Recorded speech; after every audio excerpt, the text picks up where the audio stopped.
தரணும். ஓகேவா, ரொம்ப சிம்பிள் தான் இதுக்கப்புறம் வர்றது எல்லாமே. So RM. ஓகேவா, அதே மாதிரி இப்போ நான் என்ன பண்றேன், எம்வி கமாண்ட். எம்வி கமாண்ட் எதுக்கு யூஸ் பண்ணணும்னு பார்த்தீங்கன்னா 2 விஷயத்துக்கு யூஸ் பண்ணுவோம். ஒன்று ரீநேம் பண்ண, இன்னொன்று வந்து மூவ் பண்ண. ஓகேவா, எம்வி கமாண்ட் யூஸ் பண்ணி நம்ம என்ன பண்ணலாம்னு பார்த்தீங்கன்னா மூவ் பண்ணவும் முடியும், அண்ட் அதே கமாண்ட் யூஸ் பண்ணி நம்ம ரீநேமும் பண்ண முடியும். ஓகேவா, இப்போ என்கிட்ட பார்த்தீங்கன்னா test.py சொல்லிட்டு ஒரு ஃபைல் இருக்கு. ஓகேவா, அதை வந்து நான் இப்போ ரீநேம் பண்ண போறேன். test.py இருக்கா, இது வந்து நான் என்ன பண்ண போறேன், ரீநேம் பண்ண போறேன் 1.py. ஓகேவா, 1.py சொல்லி நான் ரீநேம் என்டர் அடிக்கிறேன். இப்போ நான் வந்து அதே நான் வந்து இப்போ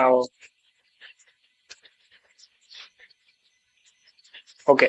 சரி, இப்போ நான் எம்வி ஒன்னு இருக்கான்னு சொல்லி நம்ம பார்ப்போம்.